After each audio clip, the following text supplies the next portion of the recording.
The announcement came yesterday morning directly from the source, Tim Tebow, released by the Jaguars, making it known. Very thankful, very grateful for the opportunity to be on the 90-man roster. Couldn't make it to the 85-man roster. Among the first wave of cuts, I've got some thoughts on why and how that happened. Before that, though, let's hear from the guy who decided to give Tebow the job and who decided to take the job away, Urban Meyer, yesterday, regarding the question of why it didn't work for Tim Tebow.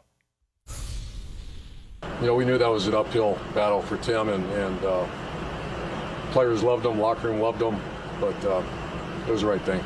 Is this the end of the road for Tim, NFL, professional football? I would guess it is. You know, we didn't get that deep with it. Obviously, he's his own man.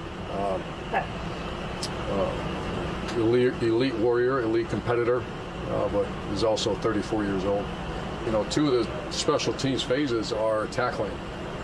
And if you never tackled, that's what I found myself, and I still find myself, all of us.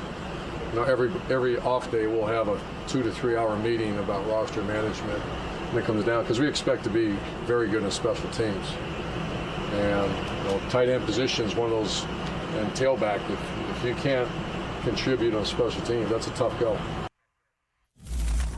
And the point we made on Monday when we talked about Tebow's preseason debut as a tight end on his 34th birthday, 6 tight ends drafted or dressed that night and played for the Jaguars. 5 of them were involved in special teams plays. Tebow was the only one who did not have a single special team rep. That was the clue, yes, as to what's coming. The special teams coordinator did not deem him capable of running down the field and making a tackle like special teams players have to do. Right. And I credit Urban Meyer. Look, I thought when he signed this guy, he was determined to make it work. I credit Urban Meyer for recognizing it's a different world than college. You can't just hand out jerseys to anyone you want.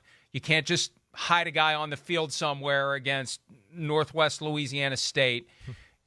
This guy's got to contribute or he's going to be exposed. We saw him exposed as a blocker on offense on Saturday night. We didn't see him exposed as a blocker or tackler on special teams because they didn't let him do it. Right. That's and how bad it was. They exactly. didn't let him even try. Exactly. Yeah, no, they didn't even let him try. You know, again, this is part of the reason why, I was anti-Tim Tebow, get him in as a tight end, all of those type of things. Yeah, listen, I know with the ball in his hand, he can lower the shoulder and take a hit and do those type of things. It's still not the same mentality as I got to fire off the ball and block this guy and move him, or I got to run down the field like a kamikaze and break down and throw my head into somebody's, hip or thigh and knock some returner down who's running 4.4 at 220 pounds.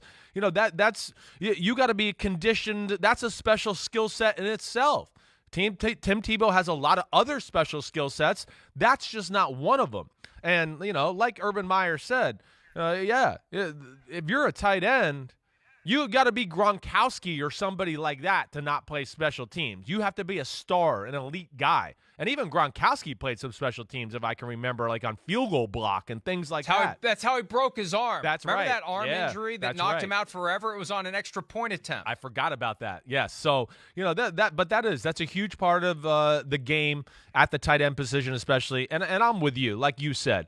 I will give Urban Meyer a lot of credit for cutting the cord, I think, at the proper time. Because I think it would be hard to sell that to your team going forward after what he put on film, and then he's not contributing anywhere else. Then the team's going to start going, wait, what the hell's going on here? Are we playing like best buddy pals, pen pals here, and he's getting to stay on the roster after that? So I think it was right for everybody involved that it ended. That video was so viral that he was trending into Monday morning, and everyone's got their phones and everyone's got Twitter, and the locker room starts seeing that, and I assume it never got to the point where they played it for the full team and gave Tim Tebow a hard time about it. I doubt that. Yeah. That's one of the things you avoid by cutting him. You don't have to put him through that indignity where you either point it out and let everyone have a laugh, or you ignore it and everyone's like, taking care of his buddy here. So I credit Urban Meyer for learning on the fly that this is a different world than Columbus or Gainesville, that it is a pure meritocracy. And if you are perceived as playing favorites to people who don't deserve it, there's going to be a problem. Now, that said, he never should have given him the roster spot in the first place. Somebody else should have had the chance to go from 90 to 85 to 80 to 53. That opportunity that was given to Tebow was an opportunity that wasn't given to someone else who possibly could have done it. We'll never know. We'll never know. Yeah, that's why we argued it so aggressively in the spring. Because that's what people are like, well, why not give him a chance? Well, somebody else isn't getting a chance who deserves it more. That's why you don't give him a chance. Because there's some other guy out there who can't find a roster spot who maybe could come in and convince you on special teams. He's gonna fly down the field and do everything you want. He's gonna, not that we want guys to do this, but I remember Rodney Harrison saying the way he got Bobby Ross's attention in 1994, he went down the field full speed and knocked himself out. Again, not the way you want to play football nowadays, but that same kind of, dialed back a little bit, zeal and aggression and passion and ability is what you want to see. Every clip we showed of Tebow as a blocker, he looked fish out of water. He looked hesitant. He looked confused. He looked tentative. That's not going to work in the NFL. No. Tentative never works in the NFL. Tentative gets yourself hurt or other players hurt. You know, there's a reason we always see like the biggest, baddest, most physical teams never get hurt. Yeah, because they're doing all the hitting and the playing hard and being aggressive and acting first and all those type of things like you're talking about. And that's where it becomes a liability too. Not only do you mess up the play, but you start to worry like, wait, when he doesn't really want to block that guy and falls, is he going to hurt our right guard or do something like that? It's a very tough adjustment. That's what we were trying to explain. You know, I don't care what kind of athlete you are. Man, he went such a long time playing quarterback and then went a long time without playing football in general. You know, there's a difference there. Let's take Logan Thomas, right, from Virginia Tech, who's now a really good tight end for the Washington football team. You know, he made a quarterback transition, but he only played quarterback for a little in college and a little bit in the NFL for like a year, and then everyone was like, yeah, you're not a quarterback. He got to start to work on it. This was like uncharted territories. We'd never seen anybody do this, and especially not even guys who were great at a position and then coming back that long, being great again. I mean, it was just weird altogether to me. And you know, I'll give Urban Meyer credit for cutting it loose.